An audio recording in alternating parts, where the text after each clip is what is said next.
Ustaz, saya mau nanya, siapa itu jin dan siapa itu syaitan? Apa benar syaitan itu lebih halus daripada debu? Sudah saya jelaskan sebenarnya, tapi ya oke lah. Jin ada 3 golongan, mukmin, fasik, dan kafir.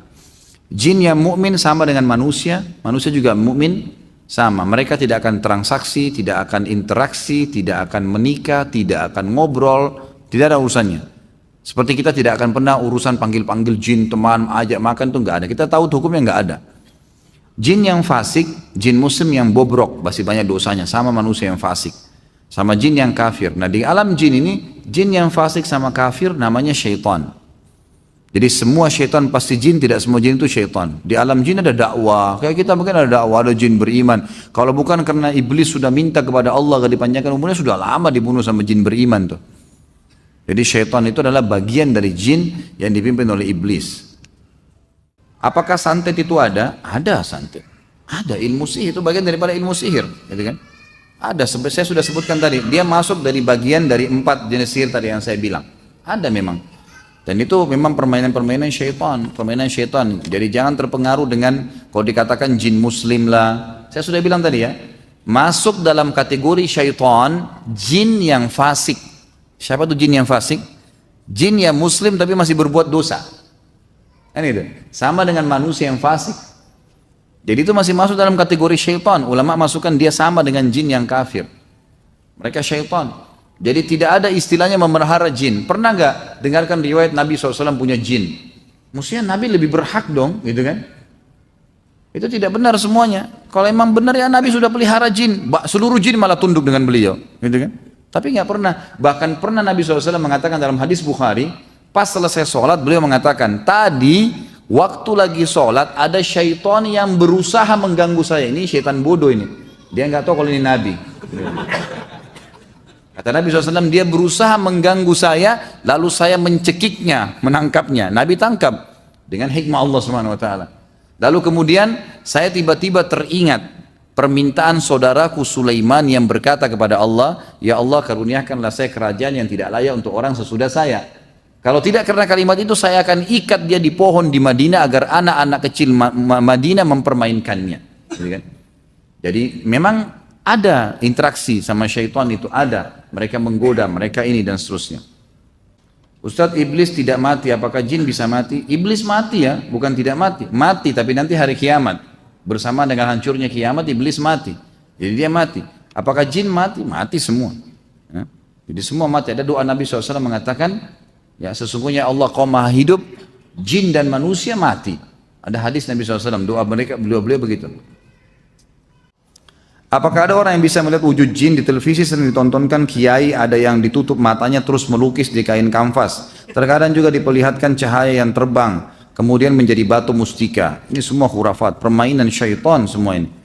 Ini yang menyesatkan manusia. Jadi minimal supaya Anda akan percaya, oh ada. Dan sering dibuat acara-acara yang seakan-akan dengan syaitan itu menakutkan. Akhirnya menjadi takut, tambah jadilah syaitan itu, gitu kan. Jadi tinggalkan menonton semua yang horor, semua yang cerita fiktif. Tidak ada gunanya, tinggalkan. Akhi dan ukhti tinggalkan. Tutup tuh televisi di rumah. Nggak mati, nggak buta mata kita kalau dimatiin TV-nya kan. Nggak putus tangannya. Malah lebih tenang, coba deh. Yang sering nonton TV coba berhenti 2 hari aja. Biar tangannya gatal, tahan. Jangan dibuka udah. Buat apa Ustaz? Sibukin, baca Quran, dengar radio, ceramah, putar. Ceramah-ceramah di YouTube dengar. Pasti waswas syaitan kuat, lawan. Coba terapkan seminggu, 2 minggu, nanti lama-lama kita akan melihat itu semua memang betul sesuatu yang baik untuk kita lakukan. Jadi tinggalkan memang, tidak boleh lagi. Karena itu hanya merusak akidah saja ya. Ustaz, dalam Al-Quran disebutkan kita tidak bisa melihat syaitan. Namun apakah ada perbedaan bagi misal bayi-bayi atau balita? Anak saya umur 2 tahun beberapa kali menangis terus tanpa sebab yang diketahui dengan mata tertutup pada satu sudutnya. Kalau yang saya tahu tidak ada. Mereka tidak lihat insya Allah. Tidak lihat ya. Tapi mereka bisa menakut-nakuti. Ada sebagian dari teman-teman peruqyah mengatakan mungkin bukan mustahil mereka juga dilihat. Tapi yang kita tahu dalil-dalil umum itu menjelaskan tidak ada yang dilihat.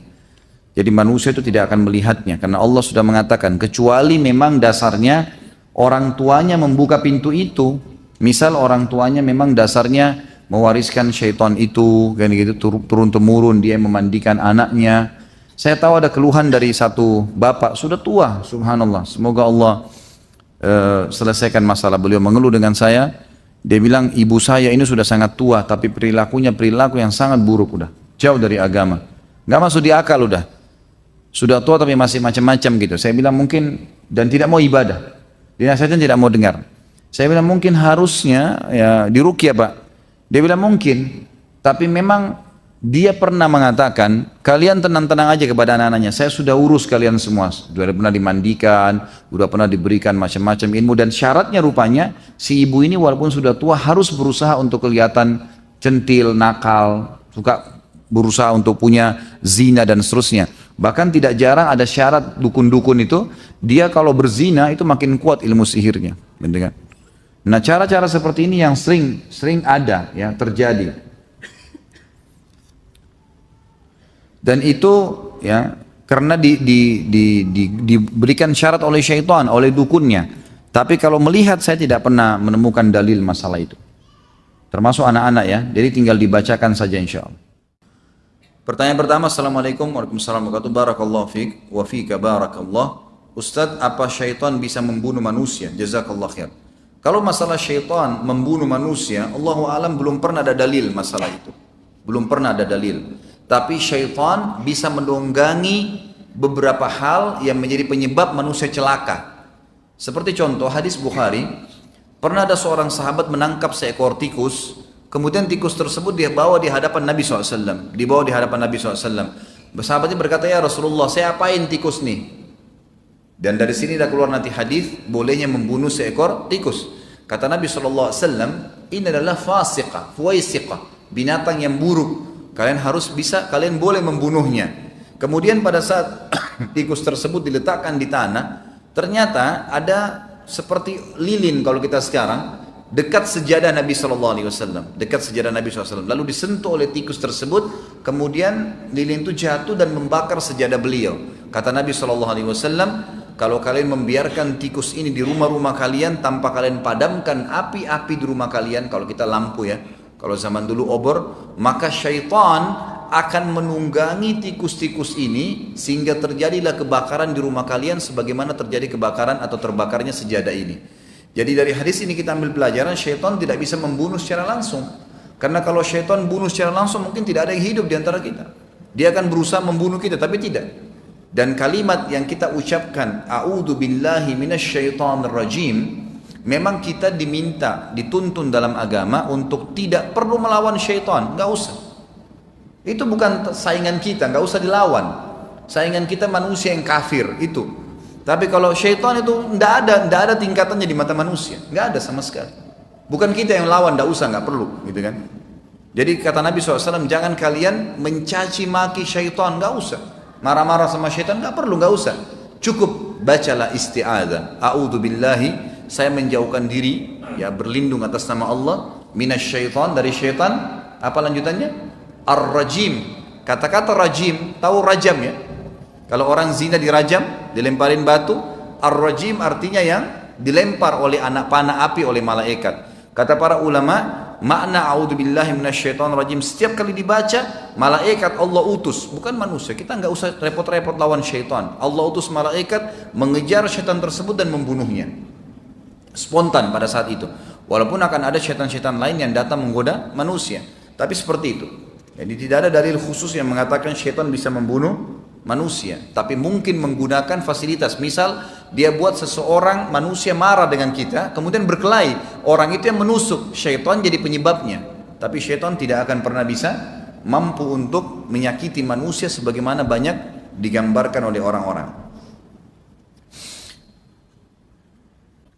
Bagaimana logikanya orang ketika diruqyah terkadang bisa keluar paku, silet dan benda-benda yang tidak masuk akal? Dari mana asal semua itu? Karena tidak pernah merasa makan benda tersebut. Kenapa kebanyakan jika kesurupan lebih banyak kaum perempuan? Bolehkah pengobatan orang yang kena sihir dengan sihir pula? Tentu ini ada 3 pertanyaan ya. Kalau dari mana asalnya benda-benda itu? Ini ulama coba rincikan. Di rincian ya. Tapi ini karena tidak ada dalil yang menjelaskan, maka ini rincian dari pengalaman ruqyah saja. Kebanyakan orang-orang yang keluar benda-benda tajam dari tubuhnya, itu memang benda itu dimasukkan dengan cara sihir, dengan dua cara, di makanan yang dia konsumsi, atau memang ada jin yang memasukkan ke dalam tubuhnya. Karena jin ini bisa masuk interaksi ke dalam tubuh manusia ya. Asal memang benteng orang itu terbuka, dia tidak sholat, tidak tutup aurat, tidak ada zikir pagi sore, memang nggak ada, maka itu mudah. Rata-rata orang yang ibadahnya bagus, itu sihir jenis ini tidak bisa masuk umumnya. Kebanyakan orang-orang seperti ini memang lemah, tameng-tameng di tubuhnya itu tidak ada ibadah gitu kan. Tapi kalau orang ada ibadahnya insya Allah tertanggulangi. Jadi ini memang ada dimasukkan, bisa dengan makanan yang dia konsumsi tapi disembunyikan oleh para ya dukun-dukun ini dengan cara sihir, karena itu tidak ditampak, atau memang jin-jinnya yang memasukkan ke dalam tubuhnya. Maka ruqyah membongkar itu sama dengan susuk kan? Susuk yang dimasukkan dengan cara dimantra-mantrain akhirnya masuk ke dalam tubuhnya. Itu kalau dibacain ayat bisa keluar memang susuknya. Buhul yang ditanam gitu kan. Saya punya pengalaman meruqyah air kemudian disiramkan di tempat yang ada buhul, itu subhanallah beberapa hari kemudian keluar buhul itu. Ada buhul yang keluar di halaman rumah itu gitu kan. Jadi memang dengan hikmah Allah subhanahu wa ta'ala. Kenapa kebanyakan yang kesurupan kaum perempuan? Sebenarnya tidak juga, laki-laki juga ada gitu kan. Pokoknya siapa saja yang kena sihir bisa saja terjadi. Tapi kesurupan ini terjadi memang, kalaupun terjadi pada perempuan ini karena kelemahan jiwa. Dia tidak bisa mengontrolnya gitu kan. Kalau orang dia terganggu nih, tapi dia dengar ruqyah, dia coba konsentrasi dengar. Nah ini biasanya tidak bisa kesurupan, setannya malah kena. Kesurupan itu biasa karena kelemahan jiwa dia. Maka setannya akhirnya menonjol untuk menguasai dia gitu. Tidak boleh mengobati sihir dengan sihir, haram. Tidak boleh haram dengan haram, gitu kan? Tidak boleh mengobati penyakit dengan yang diharamkan. Seperti misalnya kata Nabi SAW, Allah tidak jadikan kesembuhan kalian dengan hal-hal yang diharamkan. Kalau ada dokter bilang, Anda sembuh tapi syaratnya minum khamr ini, nggak boleh. Nggak ada ceritanya khamr bisa menyembuhkan misal. Atau menggunakan lemak babi ini, atau obat ini, itu nggak boleh. Jelas dilarang dalam agama. Kata Nabi SAW, Allah tidak jadikan kesembuhan kalian pada hal-hal yang diharamkan. Jadi tidak mungkin itu terjadi. Jadi ini hal-hal mendasar yang harus diketahui. Jadi tidak boleh obatin, apalagi sihir dengan sihir, gitu kan? Saya pernah menemukan kasus kurang lebih seperti ini Ustaz. Seseorang ingin mendapatkan ilmu kebal, kesaktian, maka oleh gurunya ditransfer tenaga dalam dan diberikan jin muslim sebagai pendamping.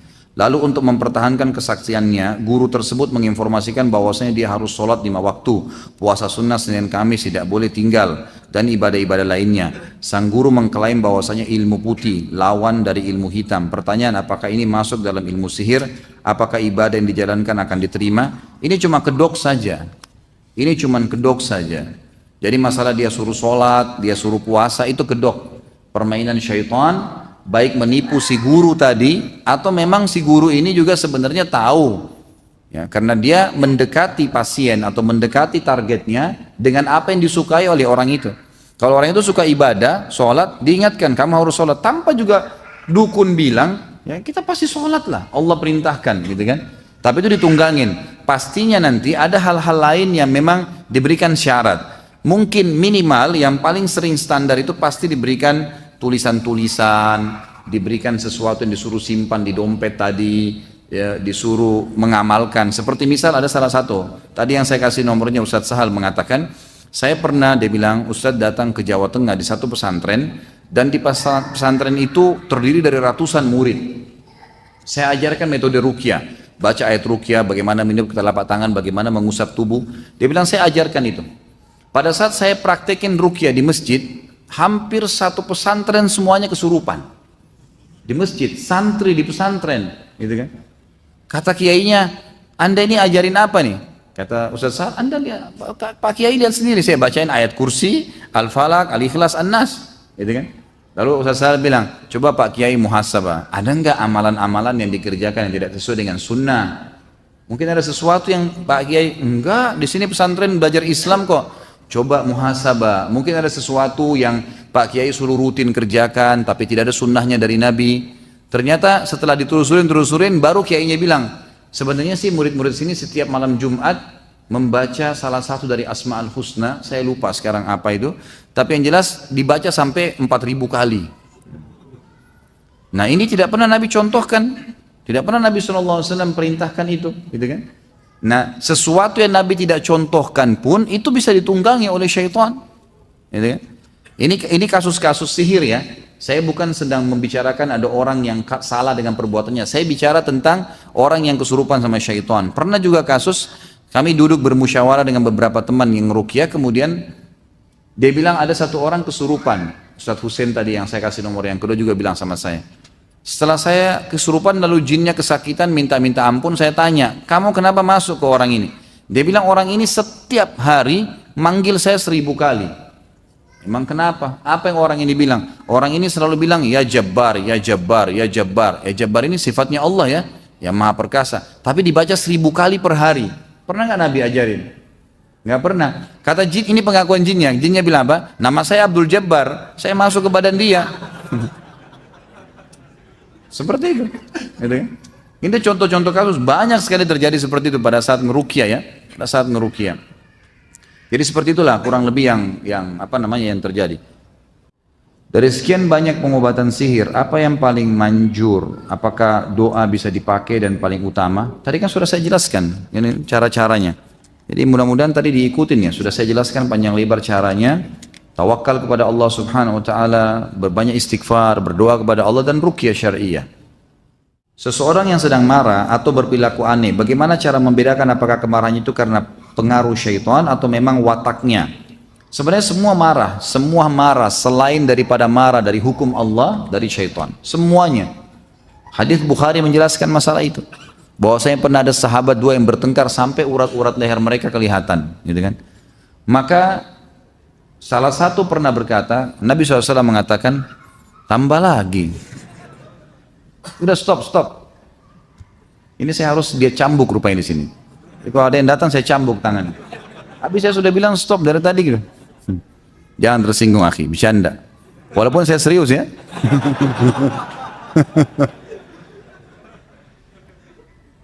Sampai mana tadi? Hah? Cambuk. Hah? Sampai mana tadi? Lupa? Sama-sama lupa. Baik.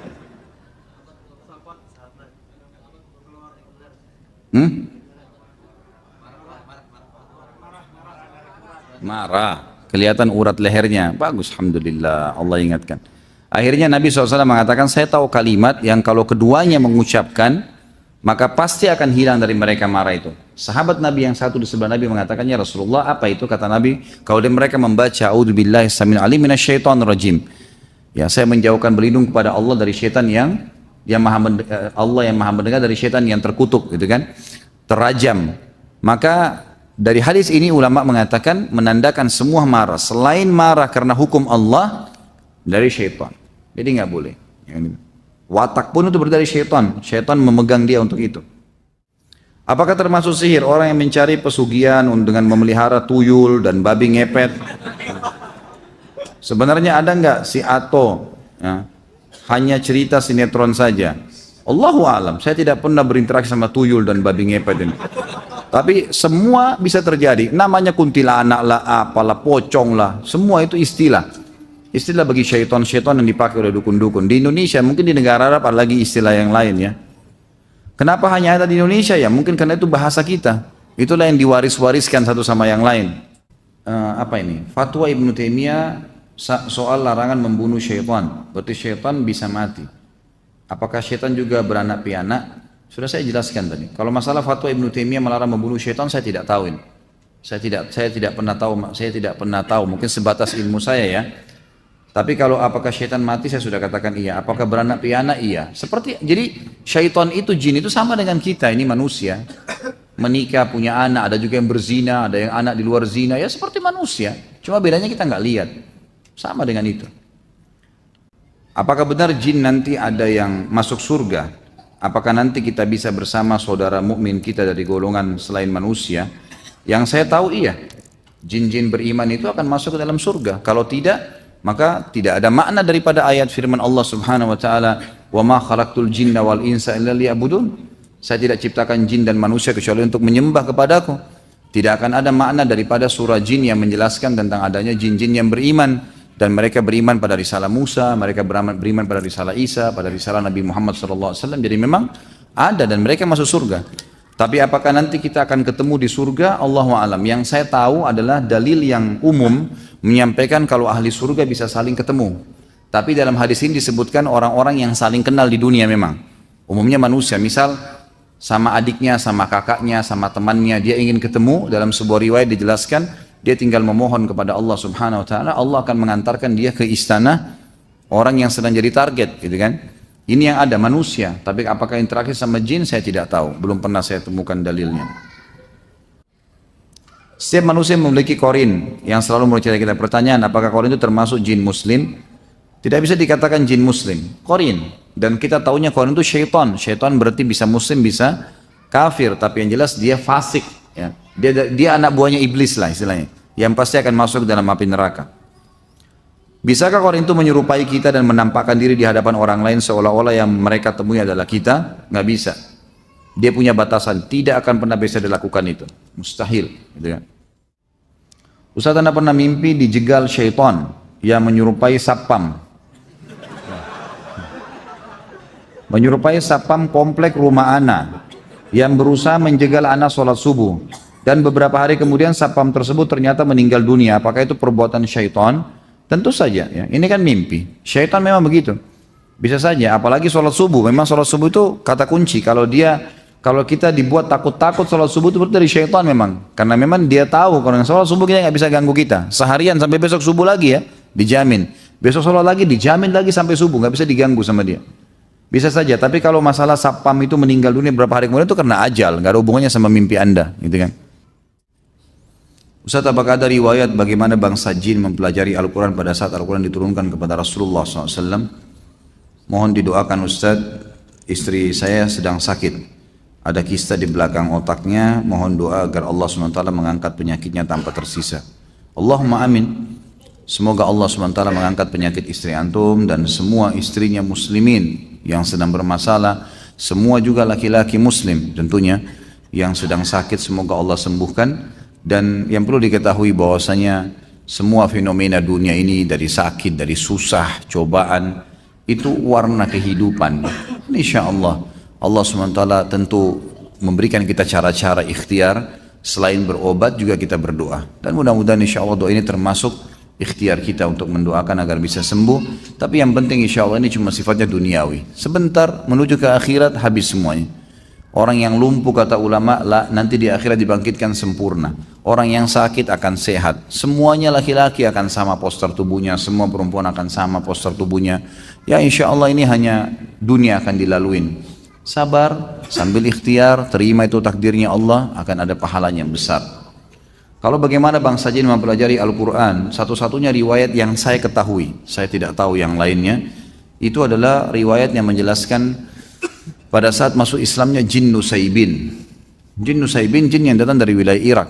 Dan ini sudah saya jelaskan panjang lebar riwayatnya pada saat membahas sirah juga. Dan itu ada di web, bisa dilihat. Saya lupa ya episode yang keberapa, karena kalau nggak salah sekarang sudah 27. Waktu peninggalnya Abu Talib dan Khadijah, maka dikenal pada saat itu tahun kesedihan, karena Nabi SAW sangat sedih. Maka Allah SWT menghibur Nabi SAW dengan dua kejadian besar. Masuk Islamnya jin Nusaybin dan Isra dan Mi'raj. Nah, masuk Islamnya jin Nusaybin diceritakan oleh Ibnu Mas'ud radhiyallahu anhu dalam hadis yang sahih. Beliau mengatakan, saya pernah jalan bersama Nabi SAW ke wilayah dekat Ma'la, kuburan yang masyarakat Mekah pada saat itu, dan Khadijah dikubur di situ radhiyallahu anha. Maka Nabi SAW menggaris sebuah garis lalu mengatakan kepadaku, jangan kau ikut. Lalu kemudian aku melihat Nabi SAW jalan terus menuju ke sebuah padang yang luas. Lalu aku melihat ada orang-orang yang mendekati Nabi SAW yang kepala-kepala mereka seperti kendi. Lalu mereka terus mengurumuni Nabi SAW sampai hampir menutupinya. Maka saya pun berdiri ingin membantu Nabi SAW. Maka Nabi memberikan isyarat dari jauh agar saya duduk, gitu kan. Maka saya mendengarkan Nabi SAW membacakan ayat-ayat Al-Quran kepada mereka. Lalu Allah menceritakan tentang golongan jin ini dalam ayat Al-Quran, bahwasanya mereka datang, mereka mendengarkan. Ada sebagian ulama mengatakan jin-jin ini dalam menangkap dimensi waktu mereka lebih cepat, dan dalam menangkap sesuatu juga mereka lebih cepat, gitu kan. Jadi bisa saja terjadi hal-hal yang lebih cepat dari apa yang dibayangkan oleh manusia. Seperti kasus masalah menangkap, menghafal, ya, menerima. Karena mereka itu disebutkan dalam ayat Al-Quran, kalau mereka setelah mendengarkan Al-Quran, mereka langsung menuju ke kaumnya dan berdakwah. Langsung mereka lakukan itu. Berarti mereka langsung memahami itu. Mereka langsung memahaminya. Ini riwayat yang disebutkan. Tentang bagaimana mereka mempelajarinya, apakah seperti kita dari huruf hijaiyah dulu dan seterusnya, ini saya tidak pernah tahu. Tapi pengalaman saya pernah meruqyah, ada jin yang mengaku kafir, kemudian saya mengajarkan kepadanya pada saat saya ajak syahadat dan dia syahadat, kemudian saya ajarkan kepadanya ayat Al-Quran dalam hitungan 1 kali saya ulangin, terus dia sudah bisa ulangin. Ya, gitu. Dari pemahaman saya pada saat itu sebenarnya dia langsung bisa menangkapnya. Bagaimana caranya untuk mengawasi rasa khawatir yang sangat berlebihan di dalam melakukan aktivitas rutin sehari-hari? Pada saat mengunci rumah, kendaraan dicek berulang-ulang. Ini was-was, tidak boleh. Harus dengan yakin. Hilangkan itu dengan bertawakal. Hilangkan dengan bertawakal. Kan Nabi sudah bilang, bertawakal kepada Allah itu akan menghilangkan was-was itu. Tawakal kepada Allah. Kunci sekali sudah, tinggalkan. Tawakal Allah. Orang tua saya pernah ritual di kuburan, lalu beliau bisa memanggil jin yang mengaku sebagai wali songo. Ayah saya percaya bertahun-tahun kalau jin tersebut bisa membantu hajat, misal membantu anak-anak lulus ujian sekolah. Keyakinan beliau dengan jin tersebut sudah kuat. Apa solusi terbaik karena beliau menolak ruqyah? Tentu saja ini harus diberitahukan hukum Allah. Ini sama, beginilah sama interaksi dengan jin, meminta tolong sama mereka. Ini namanya perbuatan syirik. Meminta tolong kepada syaitan, tidak dibolehkan, gitu kan? Maka harus diingatkan hukumnya. Bahwasanya tidak boleh, diberikan penjelasan. Ada buku, cuma sayangnya tadi saya lihat kosong di tempat saya. Judulnya kalau antum bisa temukan, membongkar praktik sihir, perdukunan, membongkar praktik sihir dan perdukunan. Bukunya kecil, mungkin di bawah 15 ribuan lah harganya. Di situ ada gambar-gambar di dalamnya, ciri-ciri penyihir. Terbitan Pustaka Tazkiyah, bisa dibeli. Itu dicari dan coba yang ini yang bertanya berikan hadiah ke orang tuanya, dikasih gitu loh. Dan kemudian setelah dikasih bilang ayah atau ibunya misalnya, bisa nggak untuk memastikan ayah ini kalau ini sebenarnya bermasalah, ayat Al-Quran coba dibacakan. Kalau dia nolak ruqyah misalnya, coba baca, dengar aja ayat, dibacain ayat, insya Allah akan ada reaksi, Dan begitulah upaya syaitan memang, dia berusaha untuk bisa memenuhi hajat. Kalau masalah meluruskan anak-anak ujian, menyontek, memang itu perbuatan yang tidak boleh. Syaitan bisa saja melakukan itu. Ya, bisa saja mengingatkan atau memberikan gambaran. Bahkan ada orang tua yang biasa tidak paham, dia pergi ke orang-orang yang tidak pintar ini, kemudian dia mandikan anaknya. Pernah ada salah satu kameramen yang ngambil shootingan judul ceramah, waktu itu saya ceramah di Trans TV masalah sihir beberapa tahun yang lalu ya. Ternyata kameramennya ini pada saat saya bahas masalah sihir, dia merasa nggak enak. Dengan bahasan saja sudah nggak enak, merasa nggak nyaman. Merasa panas, merasa nggak enak. Kenapa ya Ustadz? Saya kok gelisah waktu Ustadz bacain tadi. Ada beberapa contoh-contoh ayat, saya sudah nggak enak. Terus saya tanya, Anda pernah kedukun? Anda pernah ini? Nggak pernah Ustadz. Tapi pernah belajar tenaga dalam? Nggak pernah. Semua nggak pernah, gitu kan? Terus saya pandu ke salah satu teman saya, ada peruqyah. Saya bilang coba ke Ustadz ini deh, coba konsultasi, coba ruqyah dulu. Nah setelah diruqyah di sana, gitu kan? Setelah diruqyah baru ternyata terbukti dia ini kakeknya pernah mewariskan ke dia, kayak tadi lah mentransfer tenaga dalam dan semuanya. Nah itu pernah terjadi karena ternyata kesepakatan antara kakek dia dengan setan-setan ini, kalau ini akan turun-temurun, cucunya pun si setan ini akan diwariskan kepada cucunya si manusia ini. Allahu a'lam. Tante saya beberapa hari yang belakangan ini sering muncul rasa takut, gelisah, dan sering muncul perasaan yang beliau sendiri tidak tahu kenapa dan apa yang beliau rasakan. Apa ini? Ana izin saran, apakah beliau harus diruqyah atau apa ya Ustaz? Iya, ruqyah saja. Pokoknya seperti ini was-was semua dari syaitan. Dan nanti diambil ya nomornya Ustaz Sahal sama Ustaz Husain Mubarak kemarin itu harus dicatat dan selalu konsultasi sama mereka itu. Ustaz minta tolong dijelaskan tentang masalah qarin dan apa hikmah dari qarin yang selalu menyertai manusia, dan bisakah qarin diusir dari manusia? Qarin itu memang Nabi SAW jelaskan, ada memang qarin, kalian didampingi oleh qarin, syaitan yang memang Allah titipkan, gitu kan, yang selalu membisikkan keburukan. Ini semua karena permintaan iblis ya, yang ingin menyesatkan manusia, maka Allah SWT izinkan dia. Tetapi Allah Subhanahu wa taala memberikan batasan, dia tidak bisa buat apa-apa, dia hanya bisa membisikkan. Makanya ketahui kedoknya, semua bisikan buruk, melakukan pelanggaran agama, jauh itu dari korin, jangan diiyakan, dari syaitan itu. Udah selesai. Dia nggak bisa buat apa-apa, dia nggak bisa paksain kita berbuat dosa, dia nggak bisa cekik kita, tarik tangan kita, nggak bisa. Dia nggak bisa buat apa-apa. Cuma itu saja. Jadi dan dia tidak bisa seperti apa yang dikatakan tadi. Dia nggak bisa mengganggu apapun kecuali cuma bisikan, dan dia tidak bisa menjelma menjadi seperti kita, tidak ada. Ustadz, istri saya mengandung usianya 4 bulan. Minggu lalu dia kesurupan.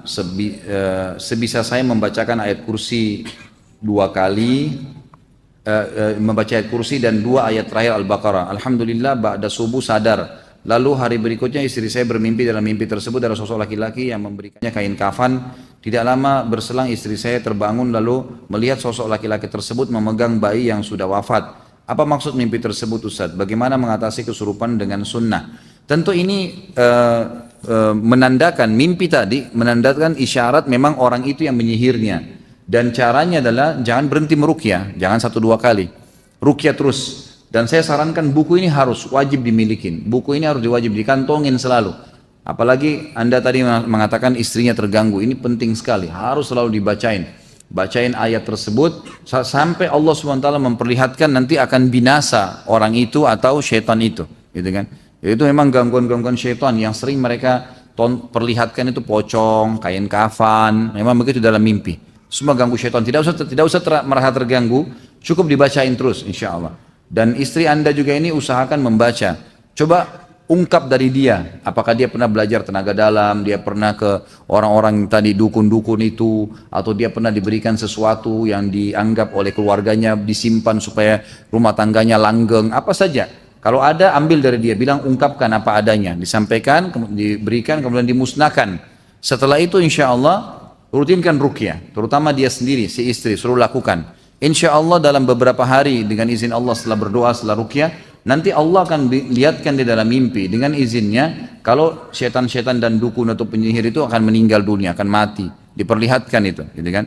Saya pernah meruqyah salah satu kerabat saya, kemudian akhirnya saya mimpi malamnya setelah meruqyah itu ada seorang penyihir. Saya tiba-tiba berada kayak di sebuah apartemen dan saya masuk, orang ini perempuan, ibu-ibu lagi bagi-bagiin ke pasiennya buhul-buhul itu, gitu kan? Dalam mimpi itu saya melihat dia kayak melotot atau lihat saya bacain ayat kursi. Sampai saya lihat dalam mimpi itu dia terbakar hangus. Waktu saya bacain ayat itu, saya baru tahu ternyata semalam saya sempat membantu salah satu kerabat saya. Jadi memang dengan izin Allah mereka bisa terbunuh dengan cara itu, dengan izin Allah Subhanahu Wa Taala. Jadi dibacakan saja, itu permainan syaitan, tidak perlu khawatir. Dibacakan dan usahakan kalau istri antum ini punya buhul harus dimusnahkan. Kalau tidur, kata istri saya kadang saya nangis sebentar atau sesekali. Apakah itu tanda terkena gangguan jin Ustaz? Ataukah ada sihir? Kalau sering, iya. Kalau sering ya. Kalau cuma sekali saja mungkin karena ngigau, itu tidak termasuk sihir. Tapi kalau sering terjadi, apalagi sering terulang di malam-malam tertentu, biasanya penyihir itu menyerang di malam Jumat, gitu kan? Di waktu-waktu tertentu, maka itu berarti iya. Mestinya sebaiknya antum ruqyah. Ibu saya pernah baca buku-buku tanda-tanda kematian. Sekarang dia sakit asam lambung dan seolah-olah dia akan meninggal saat ini dan selalu berpesan kepada anak-anaknya. Bagaimana sikap saya kepada ibu saya agar dia tidak selalu berpikiran merasa ingin meninggal terkait tema hari ini tentang qada dan qadar. Doakan ibu saya Ustaz agar disembuhkan dari penyakit. Insya Allah semoga Allah angkat penyakitnya dan seluruh muslimin dan muslimat juga diangkat permasalahan dan penyakit-penyakitnya. Kalau masalah mati sudah pernah saya jelaskan. Kalau ada seseorang yang selalu memiliki perasaan mengingat kematian, itu tanda-tanda keimanan teman-teman sekalian. Jangan dibuang itu. Karena untuk memunculkan perasaan akan mati, kemudian akhirnya terdongkrak untuk beribadah kepada Allah, itu adalah tanda-tanda keimanan. Karena kenapa banyak orang-orang yang berfoya-foya, orang yang berbuat maksiat, kenapa mereka berani melakukannya? Karena mereka tidak berpikir akan mati. Mati itu hanya akan datang kepada orang yang memiliki keimanan. Itu sudah satu hal yang positif. Nanti kalau saya mati bagaimana ya? Nanti akan begini. Itu selalu sampai sebagian ulama salaf menggali liang lahat di belakang rumah mereka untuk mengingat kematian. Setiap malam masuk, duduk, nanti kemudian dia masuk ke kamarnya tidur sehingga tidak pernah ketinggalan sholat tahajud. Seperti itulah memang. Ya. Jadi ini tanda keimanan. Kalau menurut saya tinggal ditunggangin keadaan ini untuk memotivasi ibu Anda ini supaya rajin beribadah. Dukung ibadah-ibadahnya, berikan sejadah yang baru, berikan mukena yang baru, mungkin berikan Quran yang besar, dia mau baca, dukung apa saja, apa yang dia minta kita berikan, kesempatan berbakti. Kalau saya ini malah positif, jangan malah berharap itu dihilangkan, gitu kan? Tidak usah. Itu yang pertama. Yang kedua, masalah mati, kita bisa ingatkan, ini Anda bisa mengingatkan ibu antum, bisa ingatkan ibu antum, atau untuk kita juga semua teman-teman sekalian. Bagi orang beriman, mati itu bukan akhir segala-galanya, tapi awal segala-galanya. Bagi orang beriman. Karena kita akan menerima hasil, ini nanti antum dulu di majelis ilmu, sholat berjamaah, apa saja ibadah yang sedang kita kerjakan teman-teman, mati itu akan membuat kita melihat hasilnya. Kegembiraan seseorang bisa mengetahui hasil daripada perbuatannya, gitu kan? Sama kita ujian, kita sudah sekolah bertahun-tahun, 1 tahun misalnya, atau 2 tahun, 5 tahun, atau 7 tahun kita sekolah, kemudian kita di ujian untuk menentukan hasil kita. Setelah kita ujian, datang ujian tersebut, lalu kemudian kita menunggu hasilnya. Seperti itulah, kematian itu seperti ujiannya. Kemudian dia akan melihat hasilnya. Kalau orang beriman tidak akan pernah khawatir. Makanya pernah saya jelaskan, para sahabat ridwanullahi alaihim, itu kalau ada di antara mereka yang mau meninggal, mereka malah saling datang menyampaikan berita gembira. Berita gembira lah buat kamu ya, kamu akan meninggal. Sebentar lagi kau akan lihat hasil daripada perbuatan baikmu. Kau akan melihat ibadah itu, kau akan masuk surga, kau akan bertemu dengan Nabi SAW. Mereka saling menyampaikan berita gembira. Karena orang beriman, mati itu awal segalanya bagi mereka. Yang perlu khawatir menghadapi kematian memang orang kafir, orang fasik. Karena memang jelas ujung-ujungnya dia akan masuk ke neraka, akan disiksa. Jadi bagi orang beriman tidak ada sesuatu yang perlu dikhawatirkan. Kalau misalnya ibu Anda mengatakan, nak sebentar lagi mungkin kalau ibu mati, ibu berharap begini. Oh iya ibu, baik. Mudah-mudahan Allah berikan ibu umur panjang, kami masih sempat berbakti. Dan ibu mati itu sebenarnya bagi orang beriman hanya pindah alam kok. Ibu akan menuju ke kehidupan abadi. Mungkin ibu, mungkin saya, mungkin kakak, mungkin adik lebih dulu. Bagaimana dengan bisikan syaitan yang datang saat sholat, namun isi bisikan tersebut adalah berupa solusi atau jalan keluar ya, kita ke depan. Jadi seperti sebuah solusi tautis yang datang ke kita, dan kadang itu benar dan jujur. Itulah permainan syaitan ke Anda, mengingatkan kunci, mengingatkan janji, mengingatkan benda yang lupa taruh di mana. Akhirnya nanti setiap kali ada benda hilang kita sholatnya kena benda hilang, mau tahu gitu kan. Itulah permainan syaitan gitu. Jadi itu semua permainan syaitan, tidak boleh dipercaya. Dia kalau masalah benar ya karena kebetulan memang saja dia ingatkan kita. Memori kita saja yang diputar sama dia sehingga kita bisa mengingatnya. Sebagaimana kita bisa dibuat mengkhayal, mengingat lawan jenis dalam sholat, ada orang menghitung keuntungan transaksi. Ini semua permainan syaitan. Kata Nabi SAW kepada Uthman bin Abi Mad'un, sahabat Nabi radhiyallahu anhu, pada saat beliau berkata, ya Rasulullah, saya kalau sholat, saya selalu merasa terganggu, lupa dengan pekerjaan, lupa dengan sholat saya, mengingat pekerjaan, mengingat keluarga, mengingat beragam macam hal. Kata Nabi SAW, itu syaitan yang bernama khinzib atau khanzab, yang bertengkar di sebelah kiri kuping musalli, kemudian mengingatkan kepada dia, ingatlah ini, ingatlah itu, sampai dia lupa berapa jumlah rakaat yang dia sholat. Gitu ya. Jadi ini kata Nabi SAW, kalau datang kepadamu, bacalah isti'adzah, a'udzubillahi minasyaitonirrajim, dan menudahlah sebelah kiri 3 kali, ditiupkan. Ya, ditiup 3 kali seperti itu.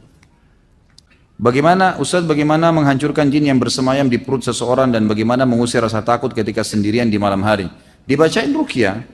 Baca ruqyah, ditiup telapak tangan, diusap perutnya. Terus baca lagi, diulang-ulangin tuh. Nanti ada buku ini, beli saja panduannya ya. Nanti ditiupkan ke perut supaya diniatkan menghancurkan. Kemudian kalau orang sudah masuk sihir ke badannya dan ada syaitan, karena pernah disihir atau pernah dia belajar, maka memang ini butuh beberapa metode ruqyah. Di antaranya dia sering mengusap tubuhnya dengan meruqyah telapak tangannya sendiri, mengusap, meniupkan. Kemudian juga yang kedua dia meminum air yang dia minum misalnya, gitu kan? Itu memang dia tiupkan ke air tersebut lalu dia minum. Boleh juga menggunakan minyak haba sauda, ya, minyak zaitun. Ada jenis minyak zaitun yang sifatnya dikonsumsi di luar, kalau tidak salah yang tulisannya Fomes. Zaitun Fomes itu memang untuk konsumsi luar saja, untuk kulit, perawatan kulit. Tapi ada yang virgin, zaitun virgin itu memang bisa untuk dikonsumsi, untuk diminum. Itu bagus juga ya. Saya pernah dapatkan dari salah satu masyayikh bahwasanya kalau minyak itu diruqyah, sama halnya boleh meruqyah air, maka minyak itu kalau digosok di tempat yang memang dasarnya ada sihir atau ada syaitan, maka selama minyak itu tidak hilang, reaksi ayat terus berpengaruh. Reaksi ayat terus berpengaruh, maka dianjurkan untuk itu. Saya kemarin Ramadan sempat umroh alhamdulillah dan ketemu dengan salah satu guru saya, Dr. Amin Fallata. Beliau guru besar Al-Quran di Mekah, di Ummul Qura, dan saya sempat berbicara tentang masalah ruqyah dengan beliau, dan beliau sempat menambahkan pengetahuan buat saya gitu kan. Salah satunya adalah kalau orang kesurupan atau kena sihir, maka cara efektif untuk mengetahui dia disihir oleh siapa, biasanya karena dia terzalimi, Allah memberikan dia feeling kalau ada orang yang menyihirnya. Kalau misalnya ditanya, kira-kira menurut kamu siapa yang menyihir? Lalu disebutkan namanya, si fulan misalnya. Maka boleh seseorang peruqyah mengucapkan di kuping dia, sihirnya si fulan, sebut nama orang itu, saya minta kepada Allah agar dibatalkan. Lalu membaca salah satu ayat ruqyah tentang perkataan Nabi Musa alaihissalam, maji'tum bihi sihru innallaha sayubtilu. Ya, apa yang kalian lakukan adalah sihir, pasti Allah akan membatalkan. Diulang-ulangin. Beliau mengatakan ayat itu diulang-ulangin. Pada saat dia terasa ada reaksi, berarti betul orang itu yang menyihirnya. Gitu kan? Tinggal sering berdoa kepada Allah agar orang itu diberikan hidayah, atau Allah SWT hukum dia. Gitu kan? Hukum dia. Jadi bisa dengan cara mengusap dari luar, bisa dengan cara meniupkan ke air atau minyak yang dikonsumsi, gitu kan? Ada juga metode yang lain, sebagian ulama membolehkan ini, sebagaimana air boleh dibasahkan, dibandikan, Bimbas mengatakan, boleh juga air diruqyah, dimasukkan daun bidara lalu dipakai berendam, gitu kan? Kalau sudah terlalu besar sihir di tubuhnya, maka dia berendam di alam air yang sudah diruqyah itu, gitu kan? Itu juga termasuk. Jadi sering kali terjadi teman-teman peruqyah berbagi dengan saya, kalau air itu walaupun dingin, kalau sudah diruqyah, bagi orang yang kena sihir, air itu panas. Air itu panas, gitu kan, dia rasa panas sekali. Tapi memang dia harus kalau mau sembuh masuk ke dalam situ. Jadi itu insya Allah akan membakar setan-setan yang ada di badannya. Jika masih suka emosi, padahal selalu sholat dan baca Al-Quran, apakah harus diruqyah? Seringkali sadar tapi keesokan masih tetap emosi, terus diruqyah. Bahkan jangan heran ya, ada penghafal Al-Quran itu diruqyah kesurupan. Ada, banyak kasus terjadi. Jadi tidak selamanya gitu. Bisa saja. Nabi SAW aja kena sihir, apalagi cuma penghafal Al-Quran ya. Saya ingin titik beratkan teman-teman sekalian, dan ini yang paling banyak di Indonesia dimasuki oleh syaitan, didukung juga dengan media-media syaitan. Masalah pintu takut. Takut. Kenapa dukun-dukun itu kalau kita masuk ke tempatnya selalu gelap, ada tengkorak, remang-remang. Karena antum harus takut dulu. Kalau ada rasa takut, bisa dikuasai sama dia. Tapi kalau tidak takut, gak bisa. Orang yang mau dihipnotis, kalau akidahnya benar gak bisa dihipnotis tuh. Setannya gak berani. Dan ini kita harus hati-hati teman-teman sekalian, karena pintu takut ini selalu ditunggang oleh setan. Saya kasih contoh begini. Kalau ada satu rumah di Indonesia ini, anggap di Bali sinilah, karena antum lagi di Bali. Ada satu rumah teman-teman sekalian, di situ ada orang bunuh diri, gantung diri. Kira-kira mau beli rumahnya nggak? Jawab jujur ya. Kenapa nggak mau? Hah? Setelah saya jelaskan malam ini, beli besok ya. Diskonnya buat saya. Baik. Banyak orang jawabannya takut. Kenapa takut? Ada ruh gentayangan. Baik, simpan contoh itu. Ada contoh kedua teman-teman. Ada satu rumah, tadi bunuh diri ya. Sekarang satu rumah dibunuh oleh perampok. Mau beli rumahnya nggak? Sama juga. Masya Allah cuma 3 orang yang jawab, yang lain berani semua. Nggak mau juga beli. Kenapa? Takut. Ada ruh gentayangan. Teman-teman sekalian, ambil dari saya malam ini dengan izin Allah. Ini ilmu dari wahyu, bukan dari saya. Tidak ada ruh gentayangan. Nggak ada ceritanya dalam Islam kuburan terbuka pocongnya keluar. Nggak ada itu. Nggak ada tangan dari kloset tarik-tarik orang. Itu semua dusta. Dusta. Perusakan akidah dari media-media syaitan. Sinetronnya, filmnya, segala macam. Manusia bisa berubah jadi singa lah, bisa beginilah, macam-macam. Dusta, dusta. Nggak ada dalam Islam. Nggak ada. Dari mana dalilnya? Nggak ada ruh gentayangan. Baik, dengarkan hadisnya. Hadis yang mulia. Hadis riwayat Bukhari. Suatu hari Nabi SAW pernah mengantar jenazah sahabatnya. Waktu jenazah tersebut ditaruh di kuburan, kata Nabi SAW, kalau seseorang mukmin meninggal dunia, siapa orang mukmin teman-teman sekalian? Orang yang sudah menggabungkan antara rukun Islam sama rukun iman. Kalau antum syahadat sudah, muslim, alhamdulillah, sholat 5 waktu, zakat, puasa Ramadan, haji, sudah dikerjain. Ditambah dengan keimanan, yakin Allah ada, yakin malaikat ada mencatat, yakin diturunkan dalam Al-Quran, yakin ada Rasul yang mengajarkan Nabi Muhammad SAW, ada diterima pahalanya hari kiamat, maka itu namanya mukmin. Ditambah dengan mengimani qada dan qadar. Kalau ada orang sholat, Allah ada nggak ya? Malaikat catat nggak ya? Hari kiamat saya terima nggak? Ini masih muslim, belum mukmin, masih level di bawah. Pertama muslim dulu baru mukmin. Makanya dalam hadis disebutkan ada iman, ada Islam, ada iman, ada ihsan, gitu kan? Ini level-levelnya. Nah, kata Nabi SAW, kalau orang mukmin menggabungkan antara rukun Islam sama rukun iman, sholat yakin Allah ada, sholat begini dan seterusnya, maka akan datang kepadanya 3 sosok malaikat pada saat meninggal. Dan ini teman-teman bukan dongeng saya ceritakan, ini hadis Nabi, berita wahyu yang pasti kita semua akan saksikan. Demi Allah ini benar, ini wahyu, gitu kan? Malaikat datang, di kiri kanannya malaikat rahmah yang membawa kain kafan dari surga, yang satu malaikat maut diubun-ubun kepalanya sambil berkata, ya ayyatuhan nafsul mutmainnah irji ila rabbiki radiyatan mardiyah. Hai jiwa yang baik, keluarlah kepada rahmat dan pengampunan Tuhanmu. Kata Nabi SAW, ruhnya keluar lebih mudah daripada air dari mulut kendi, cepat sekali. Begitu keluar, belum sesaat keluar ditangkap oleh malaikat rahmah, dibungkus dengan kain kafan dari surga, dibawa ke langit. Begitu dibawa ke langit, menembus 7 lapis langit, semua malaikat-malaikat di atas langit sana berkata, ruhnya siapa ini? Sungguh mulia ruh ini. Kenapa? Kata Nabi SAW, karena ruh itu mengeluarkan bau yang lebih wangi daripada bau kasturi. Semoga kita semua insya Allah termasuk. Maka kata Nabi SAW, malaikat rahmah mengatakan ini fulan bin fulan, namanya yang paling mulia di dunia. Lalu kemudian ditembuskan sampai langit ke-7, lalu kemudian terdengar suara dari langit ke-7. Allah Azza wa Jalla berkata, catatkan hambaku ini termasuk penghuni surga, kembalikan dia di dunia, di sana saya ciptakan, di sana pula saya akan bangkitkan. Diantar ruhnya bersamaan jasadnya diantar oleh kerabatnya. Baru 3 langkah mereka jalan, dia masih bisa, ruh ini masih mendengarkan suara sendal mereka. Lalu malaikat datang mendudukkan dia lalu berkata, siapa Tuhanmu, siapa nabimu, apa kitabmu? Lalu dia kalau orang beriman, kata Nabi SAW, Allah berfirman, yuthabbitullahu alladhina amanu bil qawli tsabit fil hayatid dunya fil akhirah. Allah akan tetapkan jawaban di lisan orang-orang beriman di dunia. Kalau dia belajari agama ini lalu ditanya kenapa kau sholat, kenapa kau puasa, dia akan punya jawaban dari wahyu. Dan di akhirat kata ulama tafsir adalah yang dimaksud pertanyaan mungkar nakir atau malaikat di kuburan.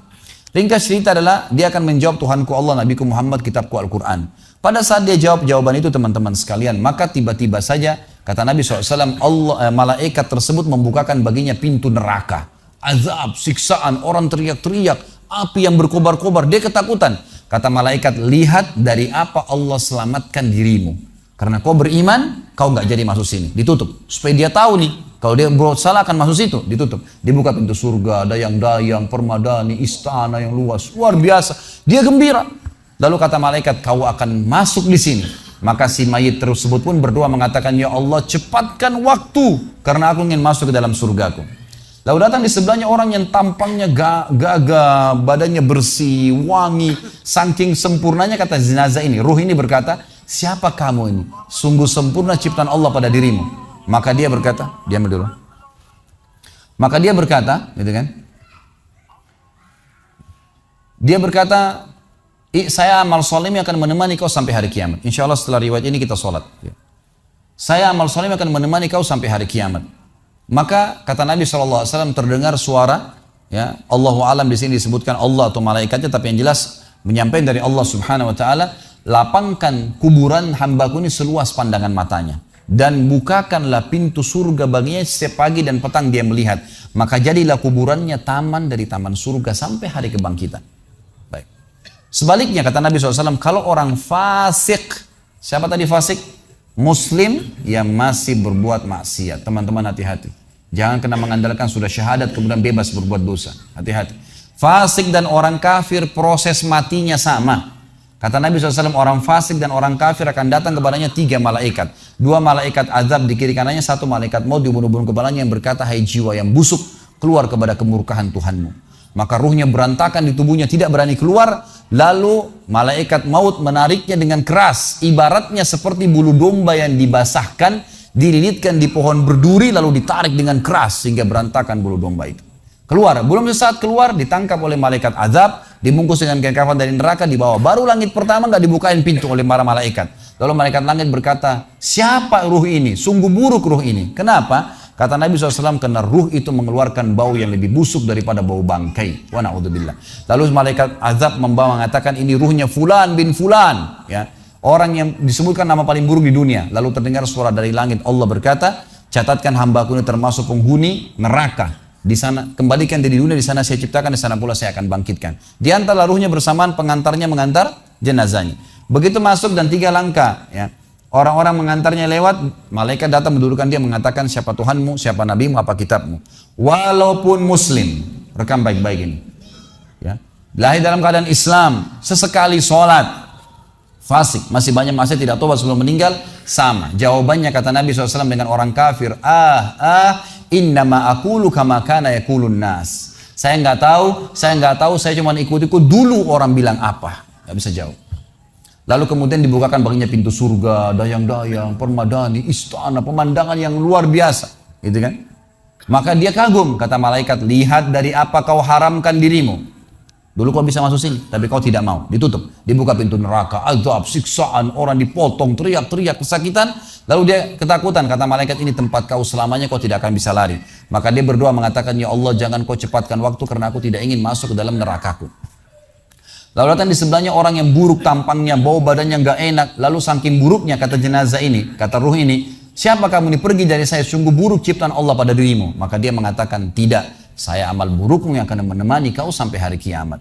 Lalu dalam penutupan hadis Bukhari ada 2 riwayat. Yang pertama, Allah Azza wa Jal ya, mengirim kepadanya malaikat yang tidak punya penglihatan dan pendengaran. Allahu alam bagaimana nih? Yang membawa sebuah besi, yang kalau besi itu seluruh jin dan manusia bersatu mau membalik saja mereka tidak mampu. Bayangkan seluruh jin miliaran, seluruh manusia miliaran, balik saja mereka tidak mampu. Ini saking kuatnya malaikat tersebut. Maka menghantamkan ke tubuh orang ini hancur, diutuhkan kembali lagi. Begitu terus sampai hari kiamat. Riwayat yang kedua mengatakan Allah Azza wa Jal membuat dinding kuburannya merengut tubuhnya, menjepit tubuhnya sampai seperti ini tulang rusuknya. Kembali lagi. Kata ulama hadis digabungkan keduanya. Dipukul sambil diremukkan, dikembalikan lagi. Begitu terus sampai hari kiamat. Maka teman-teman sekalian, dalil ini sebagai penutup dalam sesi pertama materi kita, teman-teman sekalian, dalil ini menjelaskan tidak adanya ruh gentayangan dalam Islam. Gak ada. Kita tarik ke contoh tadi. Orang yang bunuh diri tadi berdosa besar bukan? Dosa besar. Berarti dia meninggal sekarang di kuburan lagi disiksa. Nggak ada ceritanya keluar ganggu orang atau balas dendam. Nggak ada waktu. Hancur, remuk, dikembalikan lagi. Begitu terus. Kemudian juga sama. Orang tadi contoh kedua yang dibunuh sekeluarga. Kalau dia muslim maka dia mati syahid. Matinya mulia bukan? Mulia. Berarti lagi nikmatin kuburannya taman dari taman surga. Nggak ada ceritanya tuh mereka keluar lagi ganggu orang. Gitu kan. Jadi mulai sekarang beli rumah yang banyak dianggap keramat tuh. Bacain surah Al-Baqarah ada semua syaitannya tuh. Harus yakin dengan sabda Nabi SAW, rumah yang dibaca surah Al-Baqarah tidak akan masuk syaitan. Nggak ada. Takut semua syaitannya. Baik, kita tutup dengan kata-kata saya teman-teman sekalian. Lalu dari mana kalau saya beli rumah saya pernah dengar suara bayi di atas rumah, atap rumah saya. Saya pernah dengar suara cangkul di belakang rumah, pintu bunyi sendiri, gitu kan. Itu semua permainan syaitan yang ada di sekitar rumah itu, atau Anda yang bermasalah. Harus diruqyah. Dibacain ayat, ada sihirnya tuh. Mungkin pernah mandi dulu ilmu kebal, mungkin pernah ini, mungkin pernah bersemedi, apalah macam-macam yang khurafat ini, maka dia harus diruqyah. Jadi harus diobatin. Baik. Begini contohnya, kalau kita lagi lewatin tadi rumah yang orang ada bunuh diri, ini kalau ada syaitan di sini marah dengan saya, tapi saya nggak peduli. Emang dia musuh kita. A'udzubillahi minasyaitonirrajim. Gitu kan. Allah hancurin mereka. Gitu kan. Yang jelas teman-teman sekarang kalau kita lewat di rumah yang ada orang bunuh diri, gitu kan. Misal pagarnya 10 meter. Begitu kita jalan 1 meter pertama, semua syaitan itu gerumunin kita tuh. Tuh yang bunuh diri itu perempuan, matanya belalak, rambutnya panjang, keluar darah dari hidungnya. Terus dibisikin. Orang yang takut, manusia yang takut, maka pada saat dia balik ke tempat yang tadi syaitan bisikin dia itu, dia lihat betul nanti perempuan tuh. Karena dia takut. Jadi dia bisa lihat, yang takut saja yang bisa lihat, yang tidak takut tidak bakal lihat. Makanya kalau ada temannya jalan di sebelah nggak takut tanya, kau lihat nggak? Dia bilang nggak. Kalau dia bayangkan nenek-nenek, dia lihat nenek-nenek temannya. Permainan syaitan. Maka orang beriman mustahil melihat yang seperti itu. Gak ada cerita. Atau dasarnya orang itu kena sihir tadi. Maka bisa melihat penampakan karena ada syaitan yang mengganggu dia. Dan dia dasarnya membuka diri untuk itu. Makanya harus ruqyah, obat. Gitu kan? Ada metode pengobatan, tentu bisa lihat di YouTube, ada ceramah saya, ruqyah syariah. Ya, nama saya diketik, insya Allah ada tata cara yang sudah saya ajarkan caranya mengobatin itu. Tapi yang jelas itu semua permainan syaitan, teman-teman sekalian. Dan inilah poin pertama, pintu pertama untuk takut kepada Allah Subhanahu wa taala. Artinya semua selain Allah dalam makhluk jangan pernah takut dengan mereka. Syaitan pun yang biasa dianggap menakutkan bagi manusia itu dusta semua. Sampai sabda Nabi SAW mulia hadis Bukhari, siapa yang membaca Bismillah, Bismillah, maka syaitan yang ada di sekitarnya menjadi kecil seperti lalat. Jadi orang yang gambarkan syaitan besar itu tidak benar semua. Kata Nabi SAW dalam hadis Bukhari yang lain, siapa yang mau masuk ke rumahnya lalu dia baca Assalamualaikum, salam warahmatullahi wabarakatuh, syaitan di sekitar rumahnya berkata kepada teman-temannya, tidak ada tempat nginap buat kalian malam ini. Salam saja sudah jadi benteng, nggak bisa masuk. Kalau dia makan dengan baca Bismillah, ya, dia baca Bismillah, maka syaitan berkata lagi sama teman-temannya, tidak ada makan malam buat kalian malam ini. Nggak bisa, cuy. Dan syaitan tidak bisa membuka dan menembus tembok atau pintu manusia. Dusta semua itu tembus tembok, tembus pintu, dusta. Karena Nabi SAW yang bilang, syaitan tidak bisa membuka kembali pintu yang ditutup oleh manusia. Syaitan tidak bisa membalikkan ya panci yang sudah ditutup oleh manusia. Maka padamkanlah lampu kalian, tutuplah panci-panci kalian. Karena syaitan bisa menunggangi makhluk yang lain. Sebagai penutup hadis Nabi SAW, pernah ada seorang sahabat membawa tikus ditangkap malam hari. Pada saat ditangkap tikus tersebut, lalu sahabatnya tidak bunuh, dipegang sama dia, dibawa ke masjid. Dia bilang, ya Rasulullah, ini tadi, ya, saya tangkap di rumah saya apain hewan ini? Boleh saya bunuh atau enggak? Kata Nabi SAW, jadi tikus itu sambil ditahan oleh sahabat, kebetulan Nabi SAW punya tikar yang dipakai sholat, di sebelahnya ada lilin kecil, minyak dengan api, gitu kan? Lalu tikus ini sementara Nabi SAW bicara sama sahabat, lepas, menyentuh ya lilin Nabi SAW, lalu tumpah, minyaknya di sejadah, di tikarnya Nabi terbakar. Kata Nabi SAW, sesungguhnya hewan ini fasiqah, fuaisiqah, buruk, boleh dibunuh, gitu kan? Dan syaitan menunggangi hewan seperti ini untuk membakar rumah-rumah kalian. Tapi mereka tidak bisa membakar langsung. Mereka cuma bisa menggunakan hewan yang kebetulan lewat dan seterusnya. Seperti misalnya syaitan bisa menggoda manusia lain untuk mengganggu kita, gitu kan? Tapi untuk dia langsung tidak ada ceritanya. Itu semua tidak benar, teman-teman sekalian.